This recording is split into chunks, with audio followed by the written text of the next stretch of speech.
everyone. It is October 36th, and Halloween's about to be done. Yeah. We want to make sure to get the last word on that. Yep. I know you're all ready for Thanksgiving, although you really shouldn't be hanging out with people. Right. Well, having a big get-together. You can grab some pumpkin pie and some stuffing from the store, some stovetop stuffing. Yeah. And then just Zoom your family. There we go. Yeah. We're going to act like that's not what y'all do, just in general. But we're here to do what we do. Mm-hmm. We're going to talk about different movies at some point. We're going to talk about different genres. Who knows? Comedy, romance. But until then, we're going to talk about horror. Yeah.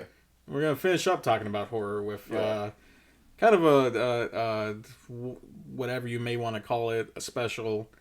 It may be just a podcast that's too long, but you let us know. Because we watched a bunch of fucking horror movies on Halloween. We did a mini marathon on Friday and then Halloween night, and it was a lot of fun. Yeah, I like to not call myself a nerd, but then we do shit like plan a little film fest. Yeah. That we're going to stay up all night watching. Which it was fun. I dug it. It's probably the best part of Halloween. Mm-hmm. Because we watch a lot of shit that we've either one of us hasn't seen and the other one has, and it's been a long ass time. Mm-hmm. Or we'll watch something relatively new or old that neither of us have seen, and it's like a new experience for both of us. Yeah. And I feel like this time it was a lot of new. It was definitely a lot of new. Yeah. Yeah. There's one movie that we can't talk about yet. Yeah. But we'll have a solo review for that. Mm-hmm. And then there's the bad and there's the good. Yeah. Because even though we choose these movies, some of them do end up sucking. Yeah. I forgot what was bad last year. I'm sure there was something that was wow, I'm upset that we watched this. Maybe there wasn't, but there was for sure 2 this year. Yeah. 2 movies that we could have totally not seen and it would have been completely fine. Oh yeah. Shall we get into starting from the bottom? Yeah. Starting from the bottom, now we're here. Now, damn. Quick shout out to Mission Impossible. They didn't ask for this promo or anything like that. You can look them up on Spotify. Yeah. But the reason I bring them up, they're a podcast about Mission Impossible, all things Mission Impossible. They're going through the original TV show. Mm-hmm. And they're a big fan of the movie that we're going to talk about. Really?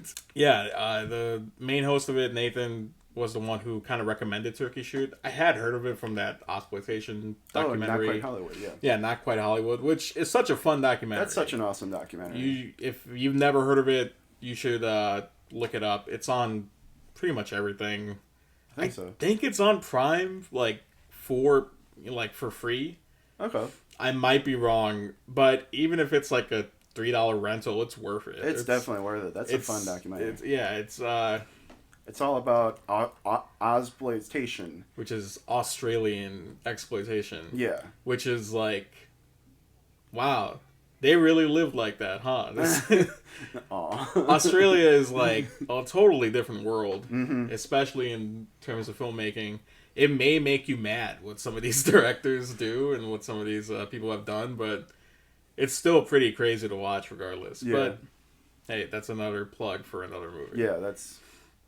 But, the movie that we're talking about is Turkey Shoot. Yeah, is in Not Quite Hollywood. Yeah, they do feature it in there. And it looked cool in there, for sure. Yeah. A movie called Turkey Shoot, which is what's that, Surviving the Game. Oh, The Hunger Games? Yeah, but there's that story. The Most Dangerous Game? The Most Dangerous Game. Yeah. It's another, The Most Dangerous Game type movie. Yeah. It's a dystopian future where there's camps of people who aren't desirable or, enemies of the government. Yeah. And they're all, taken to this really ridiculous prison.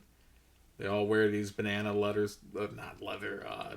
jumpsuits. Yeah. And it's one of those things where it's the rich elite they place bets and they go hunt these prisoners.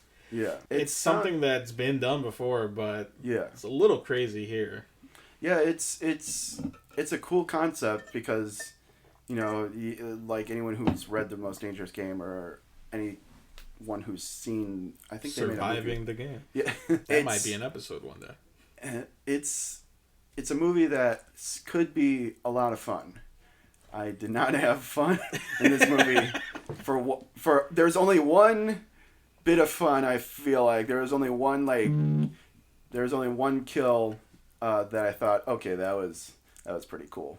There's a few kills that I thought were pretty cool, but it's not enough to redeem the rest of the movie. I was really hoping that like once it started getting like genuinely brutal and bloody, I was thinking, okay, this maybe it's like redemption arc. It's gonna have a bunch of cool brutal scenes that like if nothing else we'll watch it for that to see how creative that gets. And then they do a couple and then they stop and then they do a couple more and then they stop again. So it ultimately you can find clips of it on YouTube, I'm assuming. And if there's like a greatest moments of this movie, just watch that because the rest of it's just like, man, let's just beat this woman for 5 minutes. And just berate people. It is just a prison camp, not torture porn, but like it kind of is. Where we're just gonna be horrible to these people for like the first hour, and then we actually have a plot.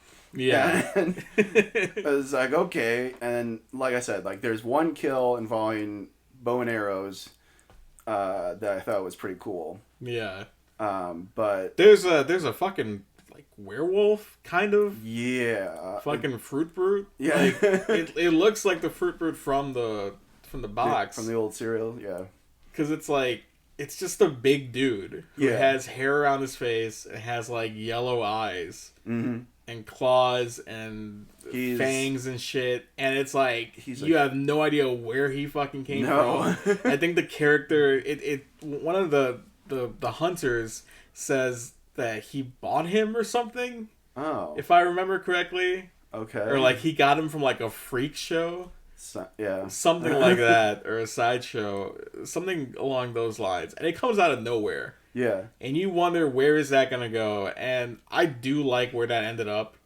Like it makes for another one of the, I think it's the second kill that happens, and I would say it's pretty satisfying. I feel like this movie, and that might sound cool, but I promise I'm not trying to sell you on this movie. That it's one of those things where it's like, okay, this movie is a little, brutal. Oh, this movie is still, beating its characters and like being horrible to them. And it's like, when is the fun shit gonna start? And, it just doesn't feel like it feels like the actors aren't having a good time. No, it's one of those movies where you're just like, am I supposed to be entertained by this or what's going on, guys?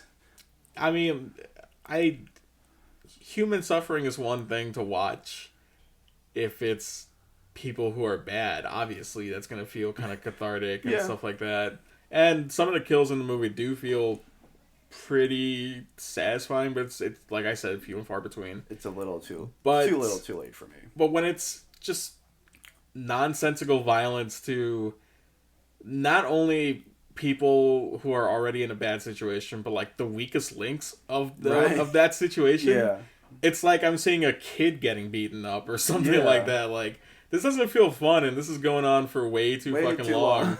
And I don't get it if that's like, at the time people just wanted to see that. I don't know if that's it. I don't know if they're trying to make a message. I don't know if they're trying to make a statement. If there they had that quote it went over my head.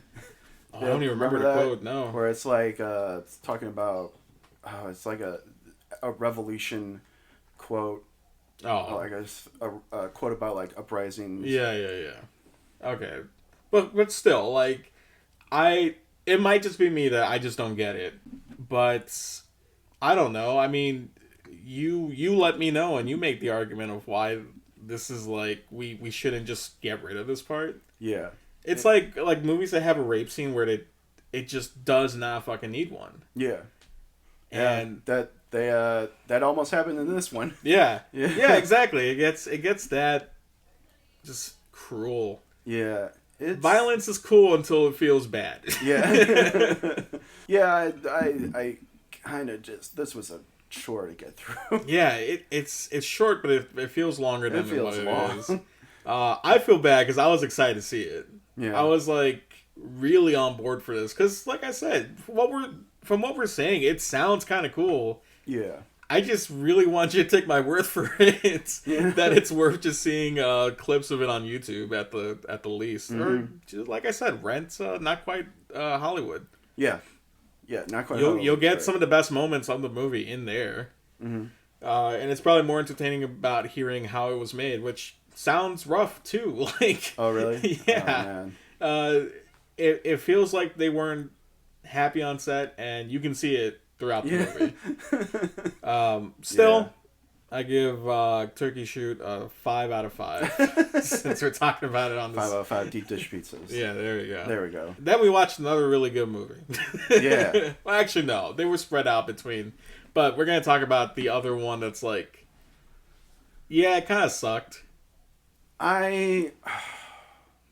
Okay. I know the director is like your boy.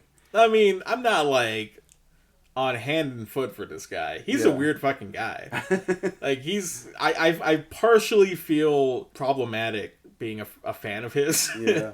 But we're talking, of course, about Dario Argento. Yes. I will say it like that every time. In fact, half of the fun of watching an Italian horror movie is just making fun of the names. You're saying it in your own Italian accent. Yeah. Fabio Fizz. Okay. Get back on track. Back on track.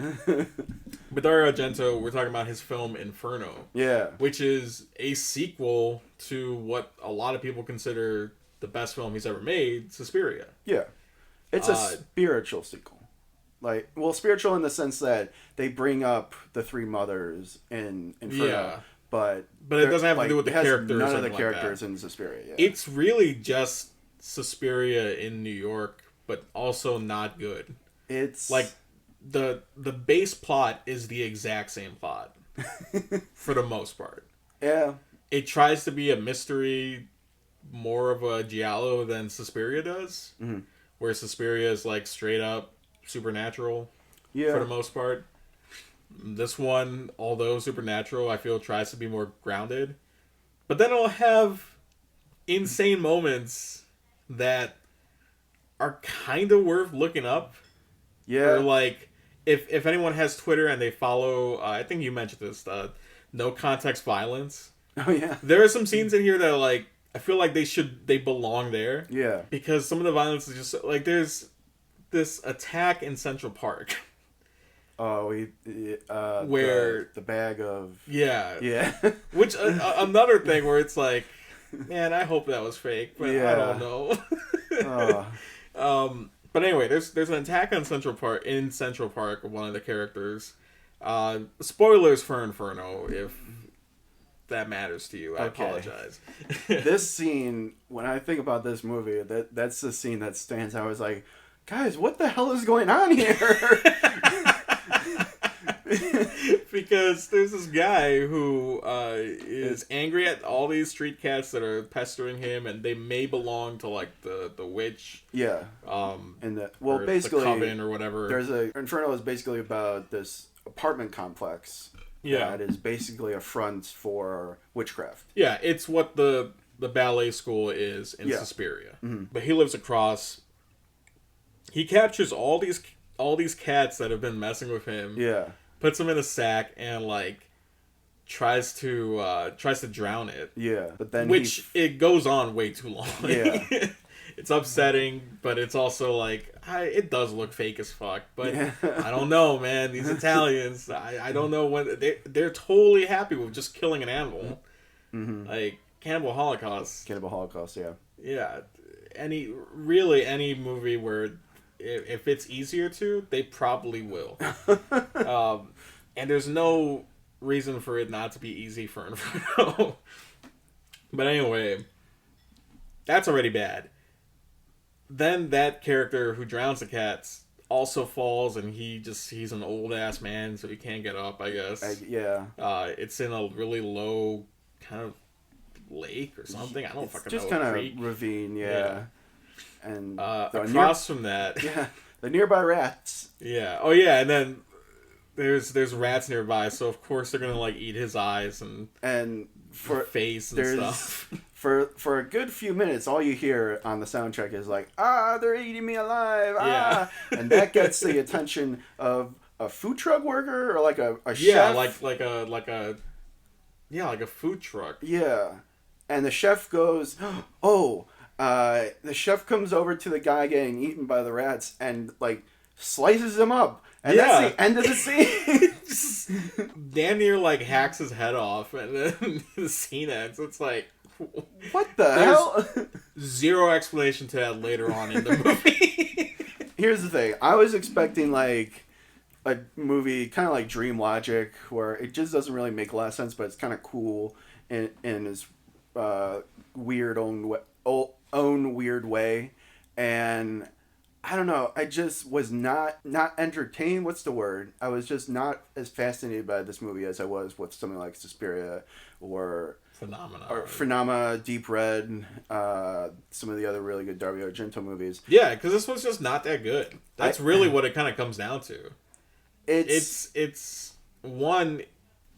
a retread of something that's already like an all-time classic. Yeah, you've made not your magnum opus, but you've made a really fucking good movie. Yeah. You need to follow it with a really fucking good movie. Can you imagine being like a horror movie fan in 1980, just going like Deep Red, then Suspiria? Oh shit, what's he got next? Yeah. And it's just like, oh well, on to Phenomena. Yeah, and it's like, damn, I spent money at the movies or you renting That's the good thing. This was on Shudder. Yeah, which by the way, Shudder. Give us promotion codes. Yeah. We will do straight up ads for you if because we're gonna keep mentioning y'all. It's just bound to happen. Yeah. But anyway, you can find it on Shudder. I wouldn't recommend watching it. If you need to watch every Argento film, this one it does look decent. I would say I really like the opening of it, where the score kind of kicks in. Mm-hmm. Although from that moment, it kind of gives the feel of like, I don't know if I'm gonna dig this. Yeah, it's one of those movies where it's really just kind of like not. It doesn't really have a plot, and it's just kind of like these different scenes of witchcraft and like violence and stuff, and it's just not as interesting as anything in his other movies. Yeah, it really. Tell you what, you Google Dario Argento's Inferno, look at the images, and if you see like, damn, this shit looks nice, just look at that. You're probably looking at the best stuff on the movie. Yeah. There's kind of a cool image at the end with this like Grim Reaper type skeleton. I'm always down for a skeleton. Yeah. That was pretty cool. Take that as you will. But it looks cool. Spooky, scary skeleton. Yeah, it's got a robe. It's the rest of it's kind of human, but it's just a skull. Yeah. It looks cool as fuck. And that's an image I've seen on different posts about Dario Argento and stuff like that. Okay. They always use that, but they never talk about the movie. Well, which isn't that something? Now we know why. Y'all know why exactly. Moving on, the rest of these are going to be actually good. Yeah. Like all of these movies are good movies. Mm-hmm. We're just going to go from the ones that we liked to the ones that we liked the most. Yeah. So, the first one is a movie that came out, I believe, this year, called The Wretched. Oh yeah, that was fun. Yeah, it's I want to say Chris Stuckman might have said this, but I totally agree. It feels like a adult Goosebumps episode. Yeah, in the sense that like it's the teens banding together to kind of solve this weird paranormal mystery. But people are dying, and people that you don't think are gonna get killed Yeah. Because you don't think they're going to go that far. Oh, they do. So it's way more adult than your average Goosebumps episode. It's about a kid, a teenager. His parents are separated. Not quite divorced yet, but separated. And he goes to live with his dad in this like beach town community. And his next door neighbor, well, his dad lives out in like the country area where it's not like, it's like a, you know, 2 houses and then that's it. Right. The other house is a neighbor, and he starts noticing something might be a little strange with this neighbor, and he starts to figure out that there might be something supernatural, some kind of creature inhabiting the area. And it plays with a few rules. It's not just that there's a monster. It's like there's a monster, but there's also these psychological, I guess. Yeah, that's right. Side effects that happen because of it. There's a psychological element. There's a like, is it just one? Does he have control of different people? It goes pretty deep for like what's considerably a little movie. Yeah, this is a movie that I don't really know who the filmmakers are, but I'll keep them in mind next time I see them. Shout out to them. Yeah. Hold on. You can Google The Wretched, look at IMDb, and it'll probably tell you right there. Will we do that? No. But we're talking about your movie because we dug it. Yeah. It's fun. That earlier comparison to Goosebumps, my only kind of problem with this movie is that I feel like it's also kind of like Goosebumps in terms of the dialogue. Okay. I don't think it's that great. I think it's a little awkward at times. Starburst. Which maybe it was supposed to be. No, that was kind of funny. Yeah. There's a whole moment where they basically do a Starburst ad. And you'll notice it. Like, I'm not going to go through it, but you'll notice it when you see it. And I just thought that was kind of very odd and just kind of funny. Yeah. But it's Brett Pierce and Drew T. Pierce. The Pierce brothers. Oh, that's right. I forgot they had like a brothers type name. Which, yeah, I remember when they came up. Now we're like, who are they? Well, now we know they're pretty good. Yeah. Are they gonna get another Stranger Things like the Duffer Brothers or something like that? Who knows? It's kind of like maybe on Hulu. Maybe not where you can see this movie. Yeah, exactly. Maybe not like as fantastical as Stranger Things, but it is like it did have style. Yeah, definitely. I had a good time with it. Yeah. I thought it was just a really interesting, I don't want to say what it is. Right, of course. But like a creepy little story. Yeah. It's a mix between a monster movie and a psychological thriller, which is pretty fun. Even though this is like kind of a rough movie in terms of the violence. Like, there's not a lot of visible violence. Mm-hmm. But it's the type where the implications are just like really horrendous, mm-hmm. but in a way that's effective. Yeah, I bring that up because it feels also oddly charming and like wholesome to watch. Mm-hmm. And I don't know if it's just like the characters or the actors seem like they're having a good time being on set and like actually being in the movie. Yeah, like that's always pretty endearing. Mm-hmm. Or if it's the fact that it makes me nostalgic for Goosebumps. But either way, there's something kind of wholesome about this movie that I also dug. Yeah. So I'm gonna give that a 5 out of 5. Inferno also 5 out of 5. Yeah. So they're both on the same pedestal. Yeah. Nice. What we got next? Hold on, I'm looking up the Pierce brothers. Blade 2. Oh, hey, you finally saw Blade 2. I finally saw Blade 2, yeah. Everybody's seen it. Everyone who may be listening to this has seen it. Yeah. What'd you think about it? I thought it was fun. I thought it was like a typical, fun horror action Guillermo del Toro directed movie. Yeah. I really like him. Leslie Snipes was badass. It does this. I'm not gonna say it because in case anyone hasn't seen Blade 2, but there's that thing that I always like where, I was playing against you all along. Oh yeah? Well, I knew that, and I'm just smarter than you. It's like I always find that hilarious. Yeah, Like, no, just... that is funny in this movie. This has that Guillermo del Toro humor that feels like, I don't know, comic booky in a way. Yeah. Which makes sense for this movie. It's Blade. It's Blade, and then, I mean, this... Which is something I guess nerds read or something. I don't know. I've never read that's it. right. Yeah, what do you think I'm talking it's about? It's a Marvel comic, right? Yes. Yeah. Oh my god. I seriously forgot that. Yeah. And as to, well, one white guy and one guy who looks white, I think it's our authority to say that this is the best black superhero movie that's currently out there to see. Well, Black Panther, but, it goes Black Panther, Blade 2, Blade. Oh, wait, I mean... Blade.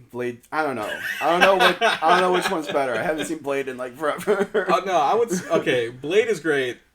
Blade 2 is a Guillermo del Toro film through and through. Yeah. So it's got for really me cool... is like, not only is it better, just quality wise. Like, I think the fights are better. I think cinematography, everything really is just kind of better. It's also better in a way that's extremely creative.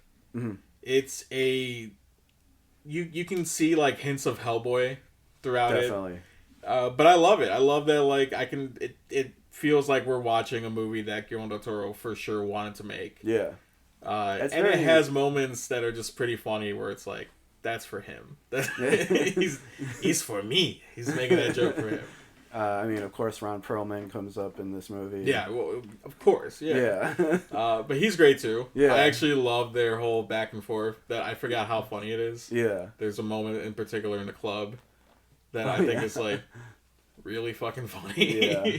It's got mainly because of Wesley Snipes, man. It's got really cool creatures and just monster designs and. Why did we stop putting Wesley Snipes in movies? Because I think he's pretty fucking great. I thought he was great as Blade. Yeah. And it's like, I love seeing energy like that in a movie. Like, he is giving it his all. Yeah.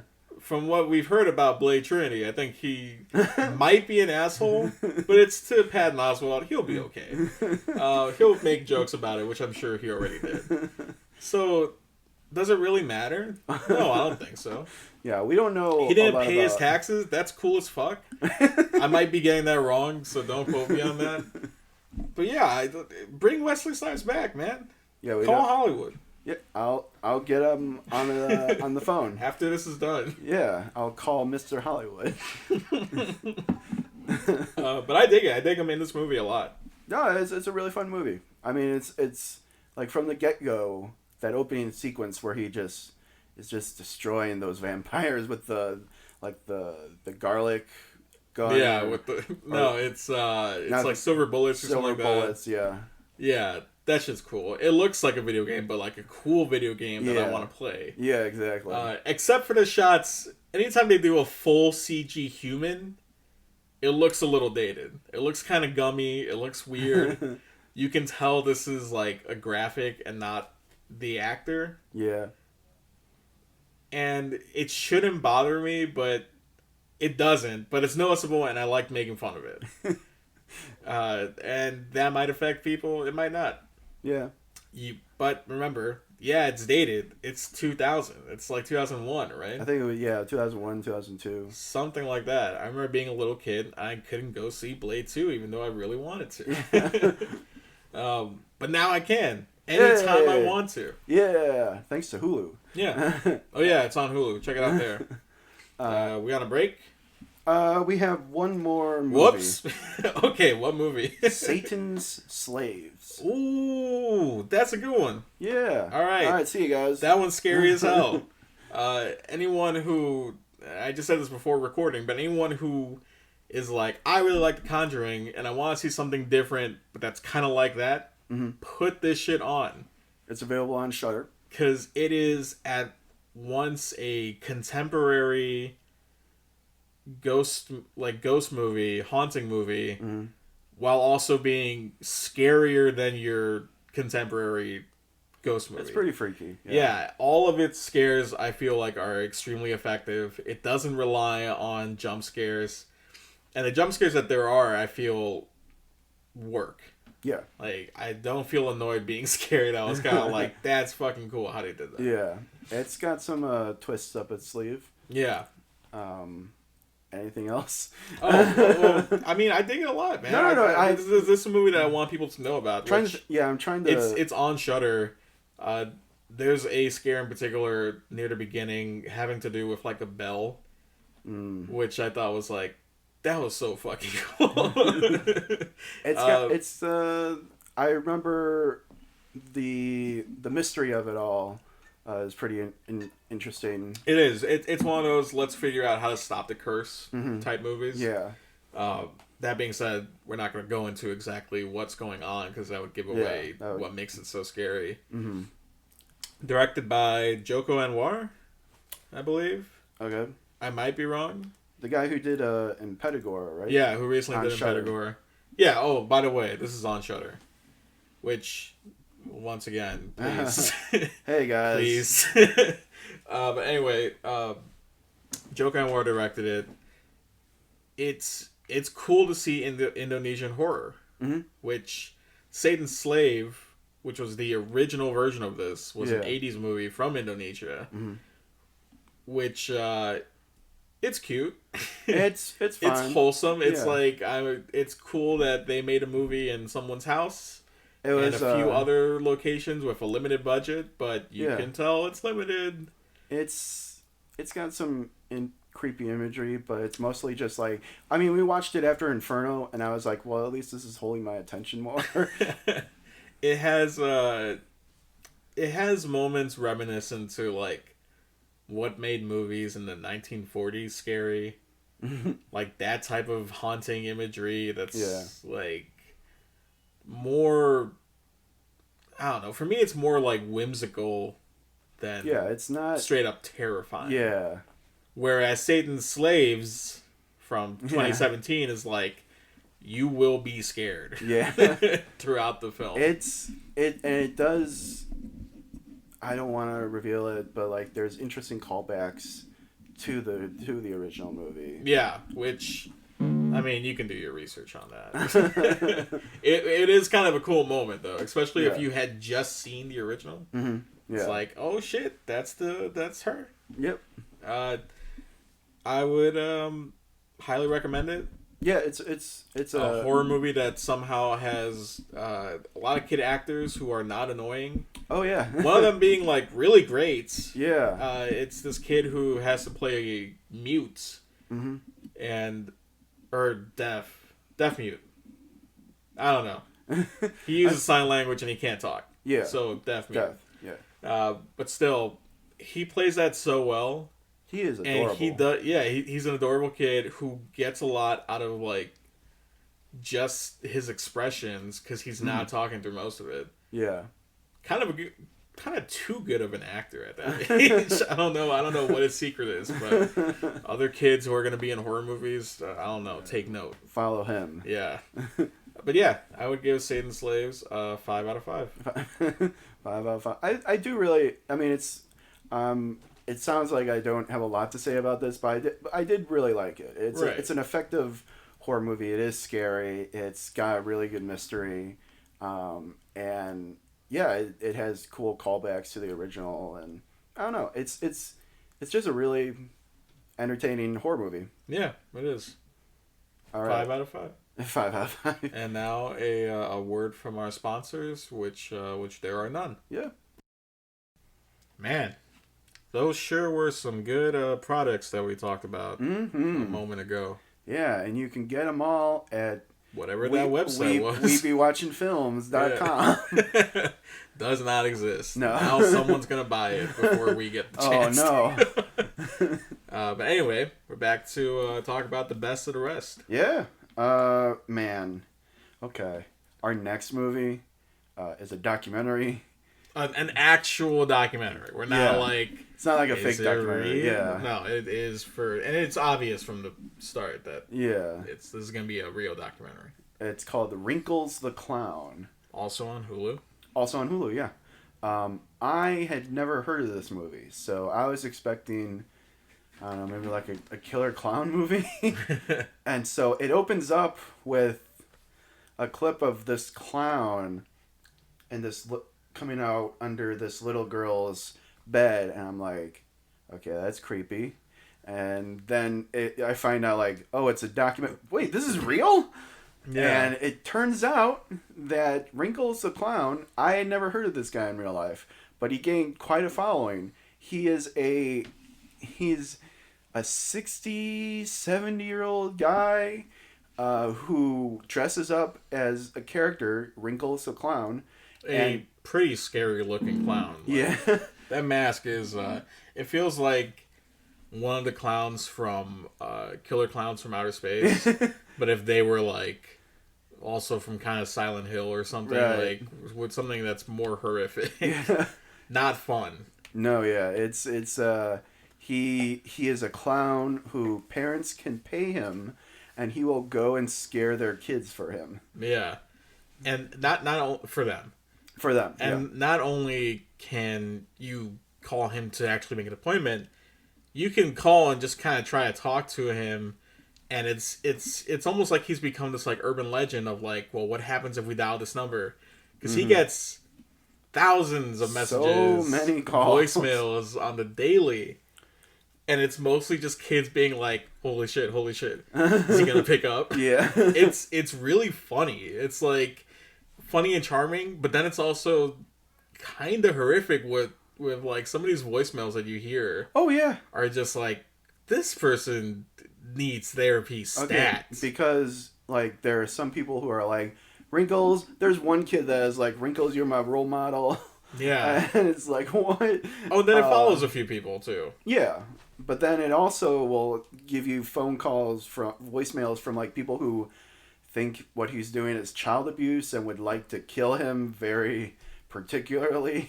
Or some of them sound like voicemails from people who just hate him and they don't know why. Yeah. It's freaky. It's like genuinely like, I would fucking hate to get a voicemail that sounded like this. I would think that's so fucking scary. But yeah, as far as but he's like, it's a living. Yeah. It's like basically his attitude to the whole thing. It's it follows some of the kids that, you know, are scared by Wrinkles. Not scared, but like, no, one of them has like PTSD. Yeah. Which I think they say it happened after he watched like that initial video that we see at the beginning of the movie, where this poor kid, who is also like a YouTuber himself and wants to do videos in clown makeup and stuff like that. But just what he describes of like, oh yeah, I just like never feel safe anymore, and I'm 12. Yeah, it's just holy fucking shit. I think Wrinkles is coming to get me. Yeah, like no, you guys. If anything, this is a documentary about parents who need to be. I mean, I don't want to say anything about their parenting, but like, take them to someone, please. Or that one kid. This other kid in particular who's like. Just a hair away from killing animals. Right. He is a little too into the whole clown thing. Into the killer clown. Clown thing. Yeah, that's what I meant. Yeah. It's a little unnerving. Yeah. Yeah, there's him. And then the last sort of character that they follow is this little girl who's also like a big fan of Wrinkles the Clown. But she just kind of wants to be a comedian. Her story is like, it feels kind of endearing and just kind of cutesy. Yeah. Whereas the other two are like, shit, both of you need help in different ways. ASAP. Yeah. But then, you know, we've said all that. And can you believe there's actually way more that we're not talking about at all? Like this, just when you think this movie, like just when you think that you understand what's going on, it just totally turns in on itself. And you just... spellbinded, like, what the fuck just happened? Yeah, I think it's barely like 80 minutes long. Yeah. So it's a short movie, but in that time, it will make you go, wait a minute, I thought this was this. And yeah, it's fucking crazy. It's similar to another documentary, but I feel like if I were to name it, that would kind of give it away. Yeah. But I shouldn't have even mentioned it. Yeah. But anyway, I know which one you're talking about. It's definitely worth watching. Check it out. Trick people into thinking they're just gonna see a fake movie. Yeah. And then they're gonna be freaked out when they realize it is a real documentary.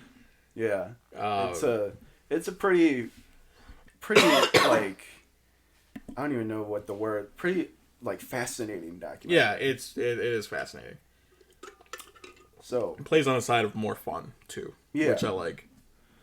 What's next? From Beyond. Ooh, that's Stuart Gordon. Yeah. We didn't have to IMDb him. Yeah. Yeah, R.I.P. Big fan of a certain Barbara Crampton. Mm-hmm. Yeah. I will leave it at that. I just really like her. I like her in every movie she's in. Yeah. She's really good. But because she's genuinely good, too. Yeah. It's not just the crush. It's like, this is a good actress, and I feel like she deserves more recognition. Right. Especially for this movie. Yeah. Because she looks like she sounds like she's going insane. Which makes sense. It's an H.P. Lovecraft Yeah, story. exactly. That's, I'm not a fan of H.P. Lovecraft. If there's one thing that's like, you shouldn't like this anymore, I feel like H.P. Lovecraft definitely is. Which is why I'm glad we're getting stuff like Lovecraft Country Yeah. and other like black censored H.P. Lovecraft movies because he would have hated that. Yeah, it's kind of like taking it back and making it for good. And this, but one thing I do like about his work is that it makes you realize if you were to see something like this, you would fucking go insane. Yeah. Like, you would never be okay again. Yeah.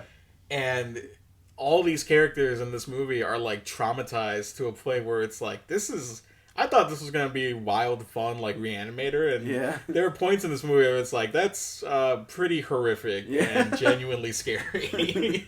It's oh my god, the makeup effects, the special effects in this are fucking crazy. Are just,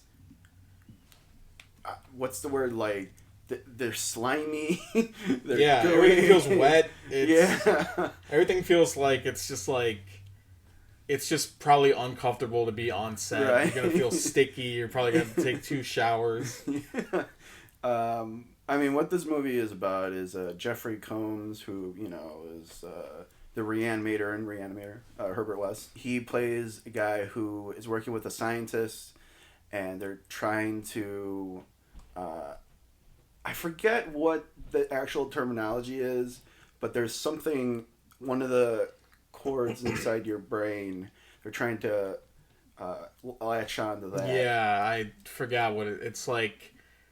I don't know. It sounds like penis or something like that. It's a it's a very like sexual gland because it's Stuart Gordon, and of course there's gonna be sex along with like something horrific and death and something disgusting. So please expect that because you're gonna see it. Yeah. There's a lot of body horror in this. Yeah. Well, okay, so Barbara Crampton, there's also Ken Foree from Dawn of the Dead.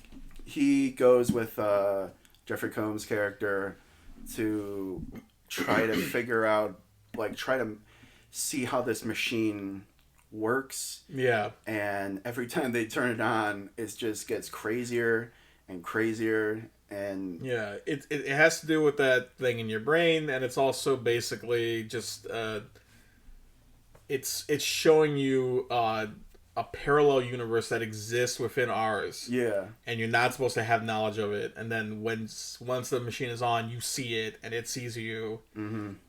Pretty scary stuff. Yeah, makes for some.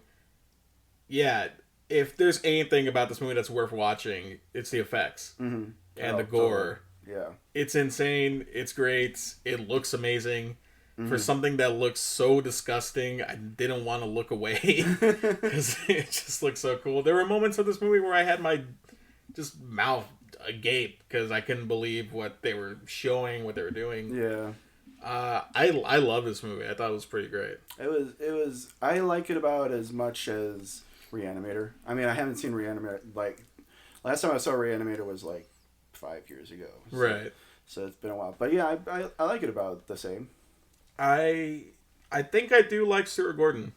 Yeah. Because, like, Dolls is really fun. Yeah. Dolls I highly recommend. Yeah, Dolls Reanimator, of course, is great. Yeah. And I think those are the only movies he's done. He did a movie called Stuck with Mina Suvari. Really? It was about she hits a guy on a hit and run, but he doesn't die, and she leaves him in her car. Ooh. Like overnight. That sounds interesting. Yeah. Maybe we'll have to watch it. Yeah. He also did an early 2000s movie called I forget if it's Dagon or Dagon or Dagon. It's Dagon. Okay. Dagon. I don't know. Dagon. It's another H.P. Lovecraft thing. Okay.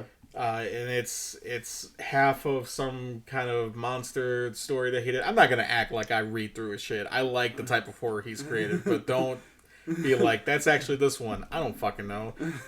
But I'm confident enough to say I think it's half like the something of the town of Innsmouth or something like that, and half of like another story that he did. Okay. But it's got some fish people. It's got some cool effects. A lot of titties because it's Stuart Gordon, right. And he just cannot help himself. And a lot of gore, which is actually really cool. There's some kind of digital effects I remember seeing. This is also like one of the first movies I rented from Out of Session. So it was a long time ago that I saw this. But I remember digging it, and I'm willing to watch it again. Right. Could be a piece of shit. I don't know. But until then, From Beyond gets a 5 out of 5. Which, of course it does. Yeah. No, it's a legitimate, like, if you're into, like, cosmic horror, like, any kind of crazy 80s horror with, like, insane effects, definitely check it out. Yeah. All right. The next two movies are what we can probably agree on as the best movies that we saw. Yeah. I would say so. Which one do you want to do first? Let's talk about Christine. All right. The Christine. John Carpenter movie, Christine. Yeah. It's amazing to me that we haven't seen it until now. It's amazing to me that the super jock that we know, who loves wrestling and loves clubbing and everything social that we are scared to do, he is all for that. He has somehow seen Christine, way more and than it's us. One of his favorite movies. Yeah. He watched it with us. It was a really fun experience. If you ever meet Ricky in your life, watch at least one movie with him, because it is such a fun experience to see the roller coaster of emotions that you go through that are his reactions, and also the jokes that he comes up with where it's like, how did you think of that? Yeah. Ricky is a special, holds a special place in my heart. Yeah. As a good friend. But anyway, we'll talk about Ricky at some other point. But yeah, I'm sure we can add him to sponsors or something. Yeah. But Christine, badass. No, yeah. I remember he Snapchatted me one night and was like, oh, one of my favorites. I was like, how the fuck have you seen this and I haven't? So how is it one of your favorites? Yeah. And then you see the movie and it's like, oh, that's why it's one of your favorites, because one of your favorites is also Grease. Yeah. And this movie has old, nice-looking cars. Yeah. And some bullies who seem like they're in the 50s. Straight out of Grease. Yeah. Also, Stephen King story, which I totally forget about. Yeah. Makes sense, because it's about he certainly has some kind of problem with women, and he thinks that they're controlling, but that seems like right in Stephen King's kind of writing. But it's a cool story. Yeah, it's well, first of all, this is John Carpenter right in the peak of John Carpenter-esque filmmaking. I mean, he did The Fog, Escape from New York, The Thing, and then this one, all in the span of like 4 years. Yeah, which is like, I was wondering, like, is there a John Carpenter movie pre 90s. Well, even 90s, you have In the Mouth of Madness, which fucking rocks too. Yeah.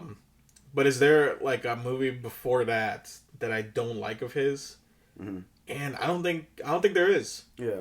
I think all his movies are really great, and this is yet another edition. Yeah, Christine is. Yeah, it's kick ass. It's should we? I mean, yeah, it's about a killer car. Yeah, I was about to say. If you've seen the Futurama episode where Bender is the were car, it's just that. So that's the whole story. That's the plot. We could go into the characters, but really, it's the hook is, it's a car that kills people. Yeah, and also has just supernatural abilities to like. Oh yeah. Change the radio station to always play one song. It can reconstruct itself, which is like one of the best parts of the movie. It's like one of those just classic John Carpenter moments that just sent a chill down my spine. Like, oh shit, this is gonna be fucking cool. Yeah, and it was fucking cool. I'm not gonna say the line or anything like that because I want you guys to be surprised too if you've just never seen this. But it's a fucking badass moment. I don't really have a lot of problems with it. I liked it in the sense that, man, okay, not to go too deep into spoilers or the characters or anything, but it sets up characters that you're like, I know where this is going, and then it goes like, oh shit, I don't know where this is going now. Yeah. You totally, foiled me. I don't know what you have up your sleeve now. Yeah. You bamboozled me. Like, you think one character is one thing, and then you're like, oh, okay. Yeah. It's a cool change. Yeah. Or turn, I guess. Yeah. Which kind of makes sense with, like, what's going on with the car and everything like that. Yeah. It makes totally sense with the supernatural element of the movie. And I think the acting is pretty good, too. Like, the main kid who owns the car, who's now, like... done some really good movies and done some really good TV. But anyway, I'm saying that because I can't think of his name. So you're a cool dude. I think he's really good at you feel for him, and then you also start to wonder, like, do I feel for him? Should I have sympathy, or should I just think he's a bad guy? Yeah, like which is like he plays that really well. Mm-hmm. Yeah, no, totally. And of course, the score. Yeah, John Carpenter, which is so fucking cool. Did it again. Yeah, this one's more of like a ethereal ambient score, which I really dug over something like that's a little more energetic from like the thing was Ennio Morricone. Yeah, but from something like even The Fog or really any of his other movies. The Fog is a little more melodic, more so than like Halloween too. Keith Gordon is who you're talking about. Okay, and who's the other character and actor? John Stockwell. Okay, John Stockwell also does a really good job in it. Yeah, and you know what, this almost borders into like being one of those movies where it's like it's a product of its time, and it's not cool now that it treats women like that. But then it kind of changes it up on you, and this female character is way more competent than the movie wants to make you think at the beginning. Yeah, and she plays a pretty integral role into it, and she does it well too. I like that it's an actual, like, it sets up, like, the first half of the movie, I think is like 2 hours. And the first half of the movie is really just set up with these characters and getting you to know these characters and their world. And so when supernatural shit starts happening, you're like, oh, that's going to affect this. And so I liked how I genuinely was interested in these characters. And as well as the supernatural element. Yeah, and it also has an element of revenge that's also pretty satisfying, I would say. Yeah. Oh, man. Some of the scenes especially. I mean, I just don't even want to talk about it. On the offshoot that you haven't seen Christine, go watch it right away. There's there's a shot where it's just like, how did they do that? Yeah. Involving y'all fire. seen a man on fire? Yeah. What about a car on fire that's like still driving? Hell yeah. It looked cool. That's what Rob Zombie's car probably looks like. I dig it a lot. I think everyone should go check it out if you haven't seen it. And if really you want to delve into like an 80s horror, this is one of the best 80s horror because it's John Carpenter and that's just kind of what he does. Yeah. So that's why I'm going to give this 3 out of 5. No, I'm kidding. Less than Inferno. 5 out of 5, of course. Yeah. Because it's great. Deep dish pizzas. And lastly is a movie called, well, I didn't really know Absentia. Absentia. Yeah. Or as I like to call it, Absentia. Yeah. Absentia, yet it's not a Spanish film or anything like that. It's a American Mike Flanagan film. It was not his first movie, but his first horror movie. Yeah, his first horror movie. And Mike Flanagan, has gone on to do Oculus, Hush, Gerald's Game, Dr. Sleep, Hill House, Ouija 2, Origin of Evil. He's like one of the new great directors in horror where it's like, oh, he's doing this movie? Oh, it's going to be awesome. Which I know people will argue otherwise. I feel like there's a lot of people who don't like Mike Flanagan. Really? Which I think is a shame because he is, if you're gonna do kind of like contemporary horror, mm-hmm.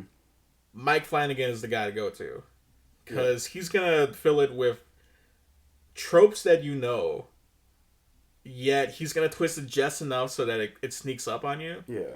And he's gonna add a lot more heart to mm-hmm. this movie than like another director might do. Like it's equal part about the scares and the characters with like all his movies. Yeah. And this is like you can see hints of this movie in Hill House and Bly Manor and Dr. Sleep. Like there are definitely elements of this movie that you can see throughout his work now. So it's kind of cool seeing like the groundwork. Mm-hmm. And even the groundwork, because this is a really indie looking movie. Yeah. I told a friend to watch it, and she was like, "Is this gonna be good? Should I keep watching it?" And I asked her like, "It's because it looks really indie, right?" It looks, and she's like, "Yeah." And I was like, "Just stick with it. Yeah. Don't let that drive you off." No. Because even though it seems like a low budget amateur production, it's anything but. All the acting is fantastic. Mm-hmm. And all the scares I thought are really fucking effective. The scares are... Okay, so this is about a woman. Her sister comes home to stay with her for a little bit, and her husband has disappeared. Oh, and she's pregnant. Her husband has disappeared 7 years ago. 7 years ago, and she is about to officially declare him dead. Then she starts seeing visions of him around the house, and I'll leave it at that. Yeah. And that's much like when we spoke with Wrinkles the Clown. That's just like a tiny part of the movie. Because this goes in directions that I did not expect it at all to go. Mm-hmm. And what it does is both very creepy and also like, damn, that really moved me more than I thought it would. I remember thinking about this movie because there's a lot of questions that come up with this movie. And I was like, man... They better end it like answering some of these, and I'm not gonna say like all your questions will be answered, but it does leave off in a way where it's like that's a good horror movie ending, while also being like genuinely kind of thought provoking and scary. Yeah, for sure. It's a movie that like has, like I said with The Wretched, it has what is it, The Wretched or Staying in Slaves? It has a few twists up its sleeve. Yeah. You do not expect where this is gonna go, and you would think like, oh, this is probably where. Nope, that is definitely not where it goes. Yep. And even though you see Doug Jones in the opening credits, mm-hmm. and you think, oh, I know what this movie's gonna turn into. No, you do not. Yeah. This is not your typical Doug Jones small cameo role. This is kind of different. Yeah. Also, you will be afraid of the bathroom for a little bit. This did to Jaws, or this did to bathrooms what Jaws did to pools swimming and stuff like that. For me, at least. I remember as a kid just seeing the poster for Jaws, and I was in my YMCA swim class, and I kept looking down like, the fuck, it's gonna eat me. Like, I was a stupid kid. Damn. Yo, this kid thinks there's a shark in the pool. Damn.